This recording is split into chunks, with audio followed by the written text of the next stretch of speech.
15. Can the children of the bridegroom mourn? Christ apologizes for his disciples on the score of the season, alleging that God was still pleased to indulge them in joyous feelings, as if they were present at a marriage, for he compares himself to the bridegroom, who enlivens his friends by his presence. Chrysostom thinks that this comparison was taken from the testimony of John the Baptist, "He that hath the bride is the bridegroom," John 3:29. I have no objection to that view, though I do not think that it rests on solid grounds. Let us be satisfied with Christ's declaration, that he spares his disciples, and treats them with gentleness, so long as he is with them. That none may envy them advantages which are of short duration, he gives warning that they will very soon be treated with greater harshness and severity.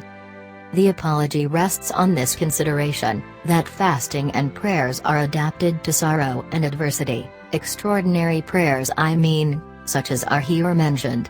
Christ certainly intended to accustom them, by degrees, to greater patience, and not to lay on them a heavy burden till they gain more strength.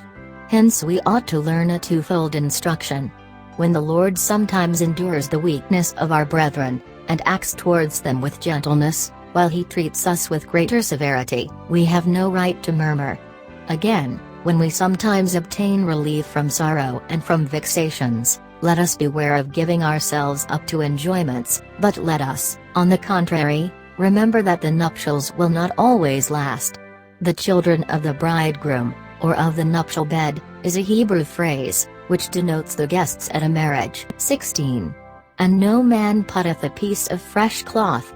He supports the preceding statement by two comparisons, one of which is taken from garments, and the other from vessels of wine. Those who think that he compares worn-out garments and decayed bottles to the Pharisees, and new wine and fresh cloth to the doctrine of the gospel, have no probability on their side.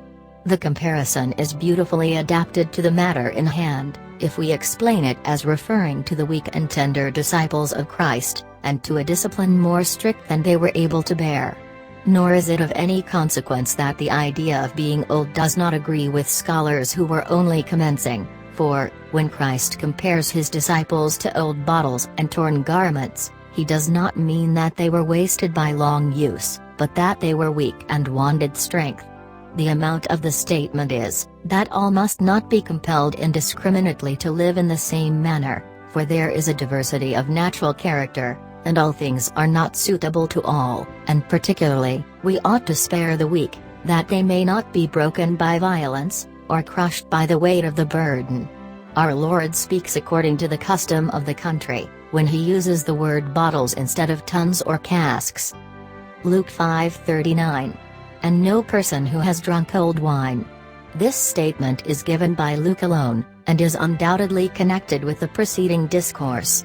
Though commentators have tortured it in a variety of ways, I take it simply as a warning to the Pharisees not to attach undue importance to a received custom. For how comes it that wine, the taste of which remains unaltered, is not equally agreeable to every palate, but because custom and habit form the taste? Hence it follows, that Christ's manner of acting towards his disciples is not less worthy of approbation, because it has less show and splendor, as old wine, though it does not foam with the sharpness of new wine, is not less agreeable on that account, or less fitted for the nourishment of the body. Matthew 9:18.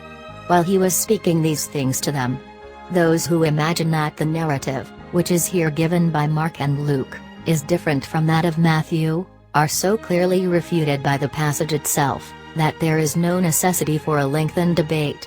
All the three agree in saying that Christ was requested by a ruler of the synagogue to enter his house for the purpose of curing his daughter. The only difference is, that the name of Jairus, which is withheld by Matthew, is mentioned by Mark and Luke, and that he represents the father as saying, "My daughter is dead," while the other two say that she was in her last moments, and that, while he was bringing Christ, her death was announced to him on the road. But there is no absurdity in saying that Matthew, studying brevity, merely glances at those particulars which the other two give in minute detail. But since all the other points agree with such exactness, since so many circumstances conspire as to give it the appearance of three fingers stretched out at the same time to point out a single object, there is no argument that would justify us in dividing this history into various dates. The evangelists agree in relating that while Christ, at the request of a ruler of the synagogue, was coming to his house, a woman on the road was secretly cured of a bloody flux by touching his cloak, and that afterwards Christ came into the ruler's house, and raised a dead young woman to life. There is no necessity, I think, for circuitous language to prove that all the three relate the same event. Let us now come to details. Lo, a certain ruler.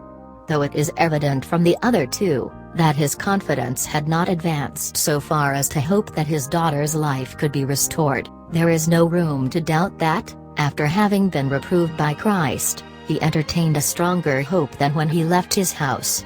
But Matthew, as we have said, studies brevity, and puts down at the very beginning of his narrative what took place at various times. The manner in which the history must be arranged is this: Jairus first requested that his daughter might be cured of her disease, and afterwards that she might be restored from death to life, that is, after that Christ had given him courage to do so. Worship, or adoration, is here put for kneeling, as is evident from the words of Mark and Luke, for Jairus did not render divine honor to Christ, but treated him with respect as a prophet of God, and we all know how common a practice kneeling was among Eastern nations. Come and lay thy hand. We have here a bright mirror in which the divine condescension towards us is beheld.